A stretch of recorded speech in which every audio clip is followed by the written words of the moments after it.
Okay, today I'm going to talk about guilt and about shame, the biggies. And since it's kind of such a tough one, I've put the sunshine behind me. I thought that was kind of useful. A bit of laughter onto the subject, but look how glorious this place is. So I think this is as good a location to consider the terrible two of guilt and shame. So here's the basis of where I begin from. And this is just my perception, you're free to have a different perception. But for me, every emotion is valid and good and useful. We call feelings feelings because we feel them in our body. I consider the feelings to be like someone knocking on the door. There is a message behind the feeling, a message behind the emotion. And most of the time, when you get the message, the feeling goes away because it's been heard.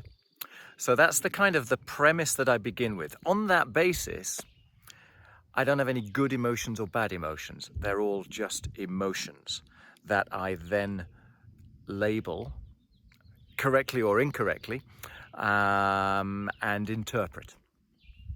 So that's where I begin from. So on the basis of that, let's consider guilt and shame. So guilt is I did wrong, okay? Very useful. I made a mistake. I did something which was not for the greater good. Therefore, I need to pay the penance.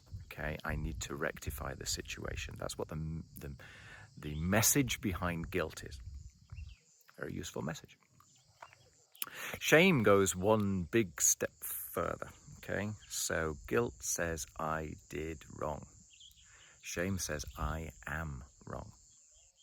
Now, that can be useful too, right? It can be an urge to take action. It can be an urge to make changes in your life, which are so strong, so powerful, that they need to be heard. So fair enough. But a lot of shame, you have to question the origins of the shame. Okay? You have to question the meaning that you are making in your life in order to evaluate whether or not the feeling is correct. As a simpler example, and I don't want to go into the whole mechanism by which we notice emotions, but apparently most of the time, by the time we become aware of our emotions, for a start off, we're already acting upon them, but they certainly began, maybe a second before we became aware of them. And then we fit our understanding, based mostly around our expectations, to that feeling. So if you're stood at the waiting line, the starting line for a marathon, and you feel a bubbling in your stomach, you're going to interpret that as excitement. If you're considering making a life-changing decision, you can very easily interpret that exact same feeling, that bubbling in the stomach, as anxiety. So let's begin on the basis that we are fallible, that we might interpret those emotions wrongly. Because what happens is, we're at the starting line of the marathon. We feel a sense of excitement, the adrenaline pumps, we do well in the race. We're making a big decision that's going to have ramifications in our future, and the stomach makes this thing. It causes us to be risk averse. Because we're already expecting that this is a risky decision, the stomach feeling reinforces that. Yeah. So we fit the feeling to our expectation. What I'm saying, therefore, is maybe we are misinterpreting the shame as well. So be cautious about shame. I'm not saying it's not correct, but at least give yourself the permission to question whether or not it's correct. And the reason for that is this. If you can, imagine yourself really, really young, really, really young, maybe younger than you can remember your memories. This is the time, look up developmental theory. This is the time where we begin to create our sense of who we are, of our values, of our rules, our policies, our procedures, about good and bad, about safe and unsafe. You know, as you follow that through, that creates your personality. So stick with the analogy. Maybe you're there, you're at the, you know, high chair or whatever it may be. You make a mistake. You make a mistake.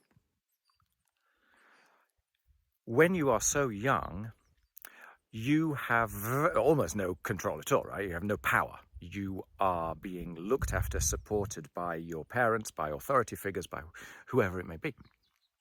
You're totally vulnerable. You must remain safe. So you understand that you made a mistake, that the authority figures around you, your parents, grandparents, teacher, police, you know, who knows, right? It could be anyone. But you learn that what you did was wrong. Oh my God, I mustn't do that again, you know? Otherwise, I'll be abandoned. This is the kind of the implicit message behind it. You must keep yourself safe. Even when you're very, very young, you have that understanding of keeping yourself safe. So you learn these ideas of what is good and bad, what's safe and unsafe, what's right, what's wrong, very, very early age. Okay, put yourself in the position of your parents for a moment, or those authority figures, whoever it may be. They're also running on their own rails. They've got their own policies, rules, and procedures. They've got their own things which they feel safe talking about. They have their own avoidances, their own things that they feel uncomfortable about. So you're there at whatever age you are, and you come up against a set of emotions which are valid to you. Maybe it's the first time you've ever felt these feelings. Who knows? But for whatever reason, they do not fit the environment in which you are living. So those feelings are unsafe feelings for the environment in which you live. Maybe they make your parents uncomfortable.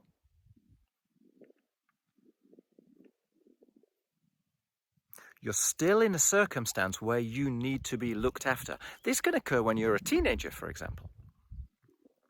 You have these feelings that are disapproved of, that are no-nos, right? Maybe they're not even explicitly disapproved of, but you get the feeling inside of yourself that this is not something to express. That's where shame comes from. Because what do you do with those feelings? You cut them off. There is no alternative. You cut them off. Otherwise, you internally combust, right? You have these feelings. They can't be expressed. And so you repress them. And the way you repress them is by basically giving yourself a story that there is an element of me which is bad, which is disapproved of. And so you get shame. And then you carry that forward. You carry that forward, and every time that there is a subsequent experience which is linked, it can reinforce it. And because shame requires silence, it's very hard to get out of shame because you daren't talk about it, right? Because you know it's a faulty part of you. So my question when it comes to shame is, or let's say my suggestion, really go into it. Find the source of the shame. Ask yourself 10 times, so what? So what? So what? Find out what the catastrophe is at the end of the shame thought process. And then ask yourself, is that true? Is that valid?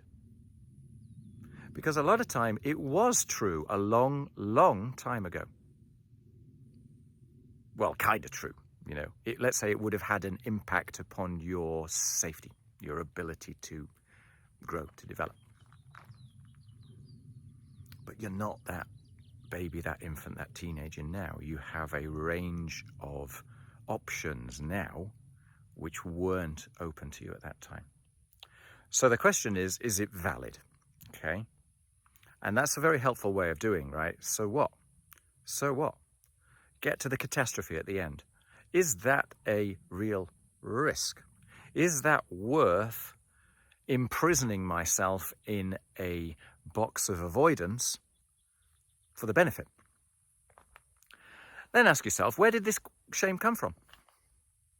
When did I learn that? Is this my shame?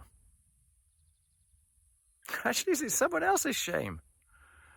Did you get this shame taught because somebody else was uncomfortable with your feeling? And so they chose to avoid it and you interpreted. Yeah? So there we go. That's how I would suggest that you begin on the journey of evaluating and therefore scrubbing clean the meaning behind the uncomfortable feelings which you consider to be shameful. Yeah?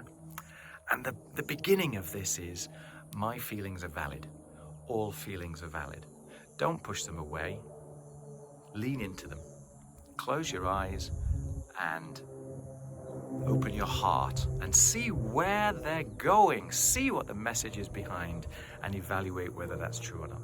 There we go. I think that's enough on guilt and shame. Let me just do this, because what a beautiful place. And goodbye. I don't know what I'm going to talk about next time, but it will be something equally meaty.